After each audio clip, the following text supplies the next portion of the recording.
I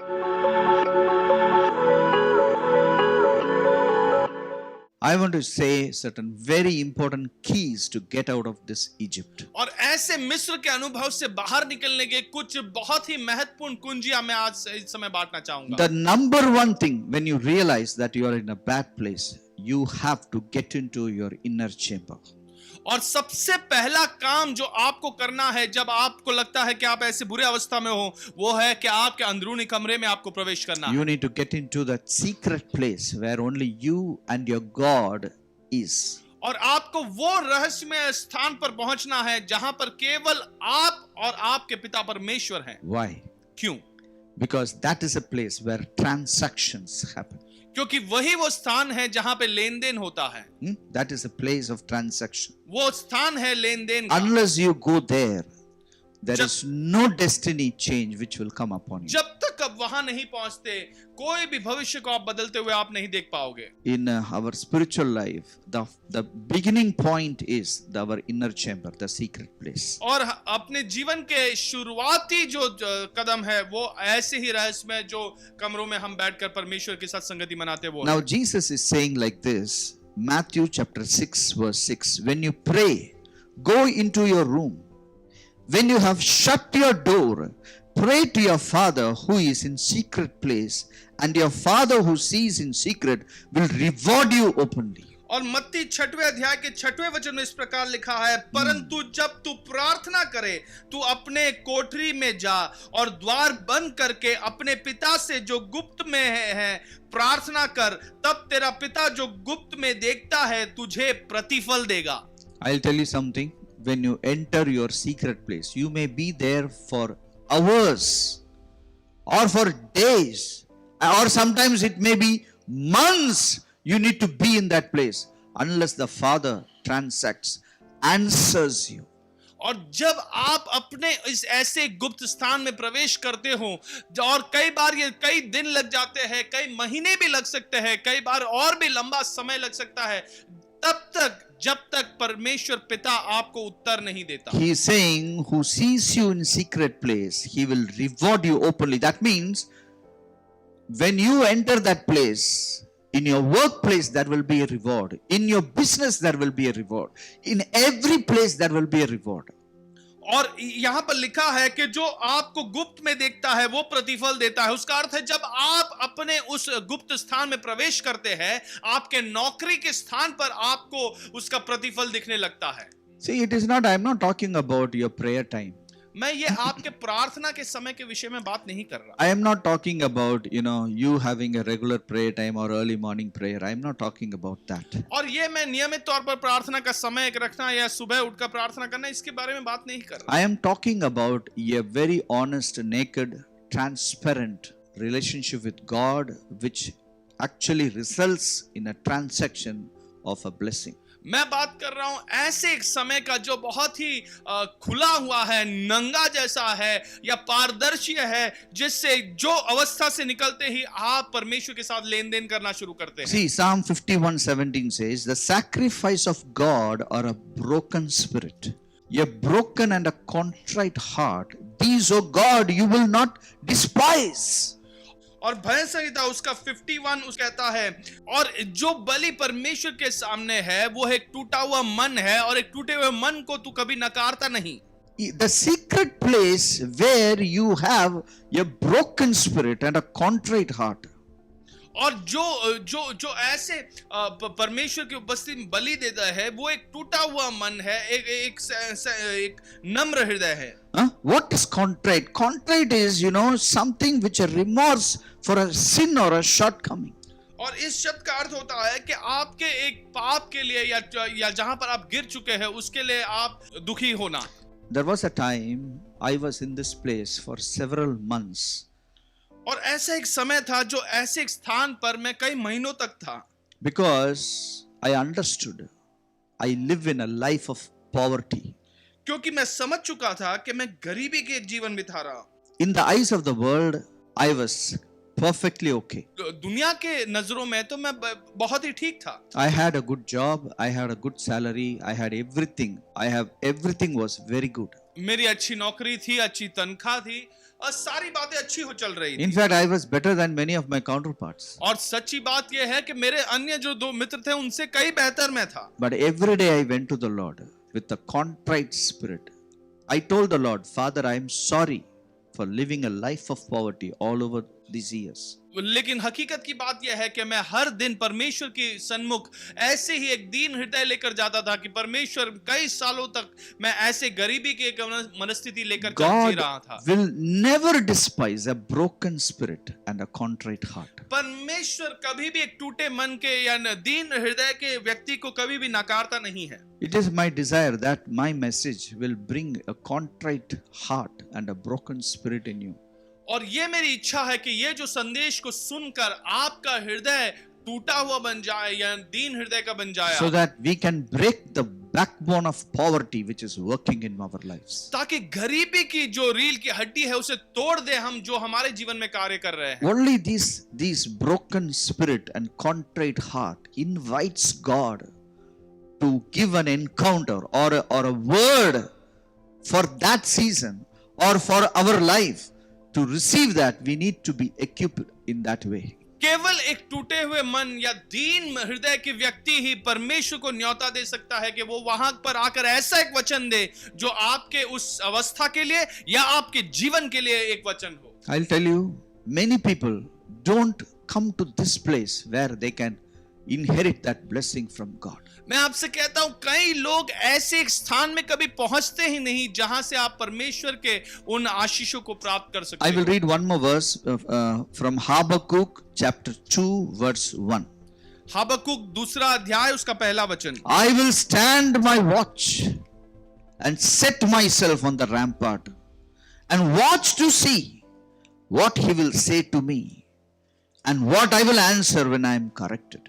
हबक्कुक दूसरा अध्याय पहला वचन, मैं अपने पहर पर खड़ा रहूंगा और गुमस्त पर चढ़कर ठहरा रहूंगा और ताकता रहूंगा कि मुझसे वह क्या कहेगा, मैं अपने दिए हुए उलाहने के विषय क्या उत्तर दूं। Many people, they wonder how God talks to us. कई लोग ये सोचते रहते हैं कि परमेश्वर कैसे हमसे बात करता Then है। they type how God talks to you फिर वो and they are Google trying to get that some message. And there are many books men of God have written how God talks to you.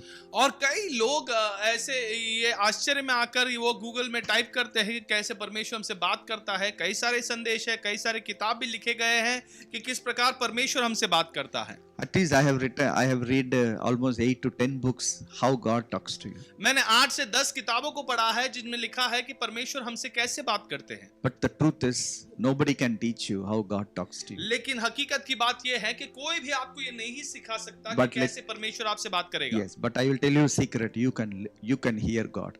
लेकिन एक रहस्य की बात मैं आपको बताऊंगा कि आप परमेश्वर को सुन सकते हो। Please understand this. Nobody can teach you how God talks to you. और कोई ये आपको सिखा नहीं पाएगा कि कैसे परमेश्वर बात करता है। But the truth is you will hear God. लेकिन हकीकत की बात यह है कि आप जरूर सुनोगे। There is a very beautiful verse which comforted me for years, that is, my sheep will hear my voice. और एक वो ऐसा वचन है जो कई सालों के लिए परमेश्वर ने मुझे सांत्वना दी थी, वो ये है कि मेरे भेड़ मेरी आवाज को सुनेंगे। You can read those books. I encourage you. But let me tell you, we should know my sheep will hear my voice. आप उन किताबों को तो जरूर पढ़ सकते हो, ये मैं आपको प्रोत्साहित करता हूं कि आप उन्हें पढ़े, लेकिन इस वचन को आप जान ले कि मेरी भेड़ मेरी आवाज को सुनेंगे। That liberated me and told me I will hear my father's voice. और उस वचन ने मुझे स्वतंत्र कर दिया और मुझे ये बात बतला दी कि मैं अपने पिता की आवाज को सुनूंगा। What delivered me, I want to tell you. Be delivered. God will talk to you. और जिस वचन ने मुझे छुटकारा दिया वो मैं आपसे बांटना चाहता हूं। आप भी इसे सुने और छुटकारा प्राप्त But the करें। truth of the matter is, we are not prepared to hear him. लेकिन सच्चाई ये है कि हम उसे सुनने के लिए तैयार नहीं हैं। Look at this guy. This guy he stood. My watch means in the nights where people are sleeping. This guy is standing and waiting for God to speak. और यहाँ पर लिखा है कि मैं अपने पहरे पर खड़ा रहूंगा। इसका अर्थ है कि रात के समय जब सारे सो रहे हैं, वो पहरे के समय खड़ा हुआ है और परमेश्वर की राह देख रहा है। He was setting himself on a rampart. Rampart is a special place where you can see far. Okay, I'll tell you, he was not only standing somewhere, he was standing and going towards the rampart. He was standing on the rampart. और वो गुम्मट पर चढ़कर ठहरा हुआ था। ये ऐसा एक स्थान है जहां पर वो बढ़ते जा रहा है और वहां पर वो राह देख रहा है। Many times, he was watching. This guy was watching when people are sleeping. This guy is watching. What is God telling me? और जब लोग सो रहे हैं तो कई बार ये व्यक्ति ध्यान देकर सुन रहा है कि परमेश्वर मुझसे क्या बात कर रहा है। I'll tell you something. This should become a habit in our lives. और मैं आपसे कहता हूं कि ये हमारी एक आदत बन जानी चाहिए। Go to God for small problems of your life. अब परमेश्वर के पास अपने जीवन के हर एक छोटी छोटी परेशानी को लेकर जाएं। When you go to Him, He will talk to you. जब आप वहां पर पहुंचते हो तो परमेश्वर आपसे बात करेगा। He will talk to you. वो जरूर आपसे बात करेगा। Okay, He will not only talk to you in that secret place. Sometimes He talks to you outside also.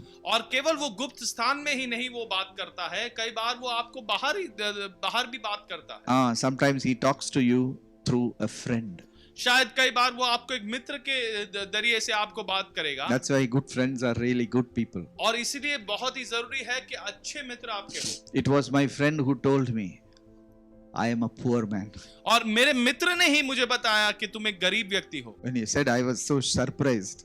और जब उसने मुझसे ये कहा तो मुझे बहुत बड़ा आश्चर्य लगा। But I received that word and it took me into a journey of several months where I broke that backbone of poverty over my life. और लेकिन जब उसने मुझे ये कहा तो ये मुझे ऐसे एक यात्रा में ले गया जहां पे कई महीने लगे और मैंने उस गरीबी की रील की हड्डी तोड़ दी। We don't allow our friends, our people, neighbors, whom we know, to correct us.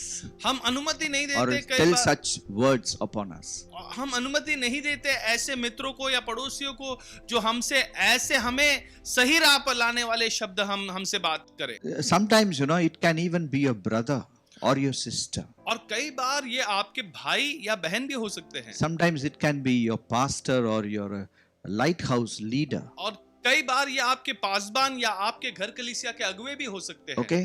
These are the Moses which actually come to deliver you. Their words are very important. और ये वो मूसा के समान आते हैं जिनके शब्द आपके जीवन में बहुत महत्वपूर्ण होते हैं। वो शब्द छुटकारे के होते हैं। Sometimes God can talk to you in certain places. और कई बार परमेश्वर आपको विभिन्न स्थानों पर आपसे बात करता है। Let's turn to Proverbs chapter 1. नीति वचन का पहला अध्याय verse 20 and 21. और 20 और 21वां वचन। My friends, living under the voice of God is something which you need to live in. और परमेश्वर के आवाज के अधीन रहना ये हमें सीखना ही है। Wisdom calls aloud outside. She raises her voice in the open squares. She cries out in the chief concourses and the openings of the gate in the city. She speaks her words. नीति वचन 1:20वें वचन से, बुद्धि सड़क में ऊंचे स्वर से बोलती है और चौके में प्रचार करती है। वह बाजारों की भीड़ में पुकारती है, वह फाटकों के बीच में और नगर के भीतर भी ये बातें बोलती है। I'll tell you something. God talks when you are on the road, when you are in the house, when you are doing something, when you are outside, inside, out of the city, inside the city, in your work desk. God speaks, and I'll tell you, God speaks when you wait upon the Lord. He speaks. When He speaks, your poverty is gone. और परमेश्वर आपसे बात करता है। शायद आप रास्ते पे खड़े राह देख रहे हो और परमेश्वर आपसे बात करता है, और जब वो बात करता है तो आपकी गरीबी आपसे दूर छोड़कर चली जाती है। See, here in Exodus chapter 1, we found that the people were oppressed, they were afflicted, their lives became bitter, they had hard bondage, they served with rigor. So many things were there. और निर्गमन पहले अध्याय में हमने देखा कि लोग दुख सह रहे थे, वो कठोरता सह रहे थे, कठिन सेवा उन पे लगाई गई थी, सारी पीड़ा वो सह रहे थे। But in Exodus chapter 3, here God is telling Moses. Now there's a process. Moses was ready to hear God, and God has said to Moses, I have surely seen the oppression of my people who are in Egypt. I have heard their cry because of their taskmasters, for I know their sorrows. So I have come down to deliver them out of the hand of the Egyptians. और फिर परमेश्वर ने उससे कहा कि मैंने अपने लोगों को देखा है कि वो मिस्र में पीड़ा सह रहे हैं और मैं आया हूं ताकि इस मिस्र निवासियों के हाथों से अपने लोगों को मैं छुड़ा सकूं. See, here is an encounter. Everything begins with an encounter with God. ये सारी बातें जब हम परमेश्वर से सामना हमारा होता है तभी शुरुआत होती है. God has come down. Now here God comes down, okay? और यहाँ परमेश्वर उतर आया है. Some people they pray, come down God. Huh? Now we should be very clear about that. This is before Jesus Christ. So God came down. We are living after Jesus Christ. God has already come down. और He ये is living with us. कुछ लोग प्रार्थना करते हैं परमेश्वर तू उतरा. और ये बातें जो यहाँ पर लिखी है ये यीशु मसीह के आने से पहले लिखी गई है. अब यीशु मसीह के आने के बाद तो वो खुद स्वयं उतर आ चुके हैं. The first is we need to get into the inner rooms. The second step is we need to hear God. पहला कदम है कि हमें उन गुप्त कमरों पर हमें प्रवेश करना है जहां परमेश्वर के मुखामुखा में बैठना है. और दूसरी बात है कि उसके वचनों को हमें सुनना है. I am teaching you how to come out of your poverty. मैं आपको सिखा रहा हूं कि कैसे अपने गरीबी के इस जीवन से आप बाहर निकल सकेंगे. Okay, first is to recognize that I am poor. सबसे पहली बात है कि आप ये पहचान ले कि मैं गरीब हूं. Yes, many people actually they don't know that they are poor. कई लोग ये नहीं जानते कि वो गरीब है. Okay, so please understand that you need to first recognize that you are poor. और पहली बात तो आपको ये पहचानना है कि आप गरीब हो. And you are living a lifestyle which is not right. और ऐसी एक जीवन शैली बिता रहे हो जो सही नहीं है. Especially in the area of finance. खास तौर पर आर्थिक अवस्था में. Then you enter the presence of God and you hear God. फिर आप परमेश्वर की उपस्थिति में प्रवेश करते हो और परमेश्वर की आवाज को सुनते हो. When God talks to you, He performs it in your life. और जब परमेश्वर आपसे बात करता है उस कार्य को वो आपके जीवन में पूरा करता है. And there is also something you need to cultivate. You need to also cultivate a habit of breaking that poverty line. और आपको ऐसी एक आदत आप अपने अंदर आपको बढ़ानी होगी कि आप अपने इस गरीबी की अवस्था को तोड़ दे. And you know what God will say? तो फिर आप जानोगे परमेश्वर क्या कहेगा. God will say, now you sell your house and give it to somebody. और शायद परमेश्वर आपसे कहेगा अपने घर को बेच दो और किसी और को दे दो. Okay, it's hey, if I sell my house and give, what will happen? Where will I live? और अगर मैं अपने घर को बेचकर कहीं और रहूंगा तो मैं कहाँ रहूंगा. But God will not say such things which you cannot do. God will say some things which you can do. और परमेश्वर ऐसी बातों को नहीं कहेगा आपसे जो आप नहीं कर पाओगे, लेकिन ऐसी बातों को कहेगा जो आप कर सकते हो. Yes. So I'll tell you, when you take that step of faith, okay, God is going to change your destiny. और जब आप विश्वास का वो कदम लेते हो तो परमेश्वर आपके भविष्य को बदल देगा. Yeah, very beautiful it is. ये बहुत ही सुंदर बात. Okay, when God talks to you, He talks so beautifully. जब परमेश्वर बात करता है तो बड़ी सुंदरता से वो बात करता है. When you obey that, I'll tell you, the whole life. मानने के बाद ही शुरुआत हो जाता है. Yes, that step of faith you need to take in your life. और ये विश्वास का कदम आपको अपने जीवन में लेना ही होगा. Okay, because I'll tell you, giving can only break the backbone of poverty. मैं आपसे कहता हूं जब आप देना शुरू करते हो तभी वही आपके गरीबी की अवस्था को के रील की हड्डी को तोड़ सकता है. Very simple. It looks very simple on this side, but on the other side it looks very difficult. और इस तरफ से देखें तो बहुत आसान सा काम लग सकता है, लेकिन दूसरी तरफ जाकर देखें तो बड़ा मुश्किल लग सकता है. After you obey, it becomes very easy. लेकिन इस बात को जब आप मान लेते हो फिर वो आपके जीवन में आसान बन जाता है. In my life, in our life, me and my wife and my family, always giving is what God has always spoken to us. और मेरे पत्नी के और मेरे परिवार के जीवन में देना यही परमेश्वर ने हमेशा हमसे बात किया है. Everything is free in our lives. हमारे जीवन में हर एक बातें तो मुफ्त है. Many things it is given to me free of cost. और कई सारी बातें हमें मुफ्त में दी गई है.